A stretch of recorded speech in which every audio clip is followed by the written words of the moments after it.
बिस्मिल्लाहिर्रहमानिर्रहीम। व्यूअर्स अस्सलाम वालेकुम, क्या हाल हैं आपके। अल्लाह ताला से दुआ है आप जहाँ कहीं भी हों खैरियत से हों, खुश हों, आबाद हों अपने अपने घरों में, आमीन। व्यूअर यह है अपना यूट्यूब चैनल और मैं हूँ मायदा के किचन में। व्यूअर्स आज मैं आपके साथ शेयर करूँगी रेशा वाले शामी कबाब की रेसिपी। बड़े मज़े के बनते हैं। तो चलिए आइए रेसिपी शुरू करते हैं। मुझे बनाने के लिए जिन चीज़ों की ज़रूरत है, व्यूअर्स रेसिपी बनाने के लिए हम प्रेशर कुकर का यूज़ करेंगे। ये देखिए मेरे पास 1 किलो के करीब ये है बीफ का गोश्त, जो मैंने बग़ैर हड्डी के लिए है। जो 1-2 पीसों में हड्डी है, जब बॉयल हो जाएगा हम वो हड्डी निकाल देंगे, ठीक है। ये देखिए फ्लेम मैंने ऑन कर दी है, गोश्त मैंने प्रेशर कुकर में डाल दिया है। अब इसमें मैं ये 1 गिलास पानी का डालूँगी, ठीक है। 1 गिलास पानी का चला गया और उसके साथ ही इसमें मैं ये देखिए 1 टेबल स्पून के करीब मेरे पास लहसुन की ये कलियां हैं, ये डाल दूँगी। और इसके साथ ही मेरे पास मीडियम साइज़ की एक प्याज थी, ये मैंने काट ली है, ये डाल दूँगी। और इसके साथ ही व्यूअर्स मसालों में है मेरे पास दालचीनी की 2-3 स्टिक थी, जिन्हें मैंने तोड़ के ये छोटा छोटा कर लिया। 1 टेबल स्पून मेरे पास फैज़ ज़ीरा है, ये जाएगा। 1 टीस्पून काली मिर्चें हैं साबुत, ये जाएंगी। 4-5 लौंगे हैं, ये जाएंगी। 3 बड़ी इलायचियाँ हैं, ये जाएंगी। 7-8 ये साबुत वाली सुरख मिर्चें हैं, खुश्क मिर्चें हैं, ये जाएंगी। अगर आपके पास ये नहीं है तो आप गोल वाली मिर्चें भी यूज़ कर सकते हैं। अगर वो भी नहीं है तो कोई मसला नहीं, आप कुटी हुई सुरख मिर्च ले लीजिए, ठीक है। ये चले गई। और इसके अलावा मेरे पास ये थोड़ी सी जायफल और जवतरी है, ये जाएगी। बिस्मिल्लाहिर्रहमानिर्रहीम। ये मसाले चले गए। अब इसमें मैं 1/2 टीस्पून ये नमक शामिल करूँगी। तो कुकर को हम बंद कर देंगे और 12 मिनट के लिए हम इसे पकने देंगे। तो ये देखिए गोश्त हमारा बहुत अच्छे से गल चुका था। इसे मैंने इस तरह कूंडी में डाल के कूट लिया। ये देखिए कूंडी में मैंने डाल के कूटा है। मैंने इसे मिक्सी जार में डाल के नहीं पीसा है। अगर हम मिक्सी जार में इसे डाल के पीसते या चॉपर में पीसते तो इस तरह के रेशे हमें नहीं मिलते जो हमें चाहिए थे, ठीक है। ये हो गया। और इसके बाद दाल जो मैंने बॉईल होने के लिए रखी थी, जब ये हाफ़ डन हो गई तो फिर इसमें मैंने एक बड़े साइज़ का आलू डाल दिया, छील के काट के। जब उसका पानी ड्राई हो गया दाल बहुत अच्छे से गल गई, तो इसे भी मैंने पीस लिया। चलिए, और अभी मैं इन दोनों चीज़ों को मिक्स करती हूँ। ये देखिए बिस्मिल्लाहिर्रहमानिर्रहीम। हाथ अपने बहुत अच्छे से वॉश कर लीजिए। और इसके साथ ही मैं इसमें 2 टेबल स्पून कटा हुआ पुदीना शामिल करूँगी। और इसके साथ ही मैं 1 टेबल स्पून ये कटा हुआ धनिया शामिल करूँगी। नमक शामिल करेंगे, 1 टीस्पून है।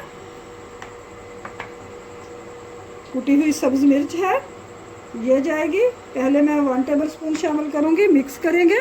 बाद में देखेंगे अगर हमें कम लगी तो और डाल लेंगे।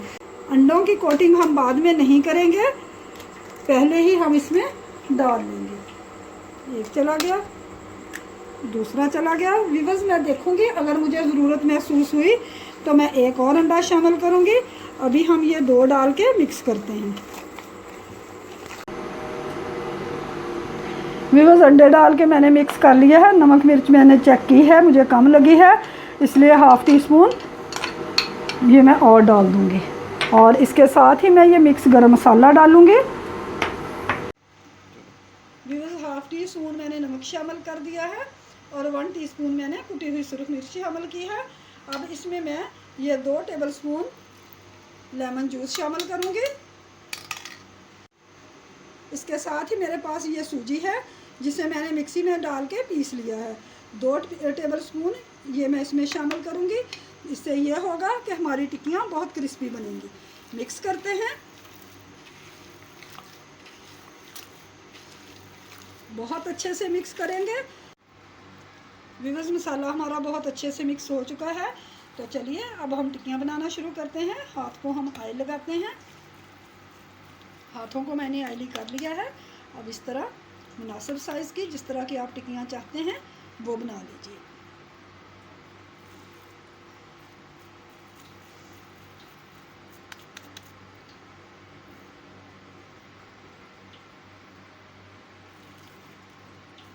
इसी तरह करके हम सारी टिक्कियाँ बना लेते हैं और फिर आपसे मिलते हैं।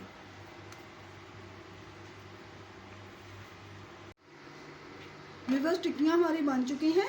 अब हम एक पैन लेंगे, उसमें मैंने ये देखिए ऑयल डाला हुआ है, गर्म होने के लिए रखा हुआ है।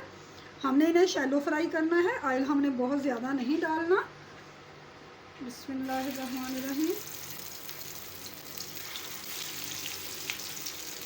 एक एक करके हम सारी टिक्कियाँ इसमें रखते जाएंगे।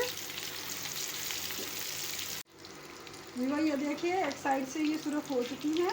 अब हम इनकी साइड चेंज करते हैं। देखिए अब बगैर अंडे की कोटिंग के कितनी ज़बरदस्त बन रही है, कितनी शानदार इनकी लुक आई है। वीवर्स अगर आपको मेरी रेसिपी पसंद आती हैं तो प्लीज़ मायदा के किचन को सब्सक्राइब कीजिए और साथ लगे बेल आइकन को प्रेस करना मत भूलिए। इससे ये होगा कि मेरी हर आने वाली नई वीडियो सबसे पहले आपको पहुंचेगी। वीडियो पसंद आए तो प्लीज़ लाइक और शेयर ज़रूर कीजिए। इसी तरह अब हम दूसरी डाल देंगे।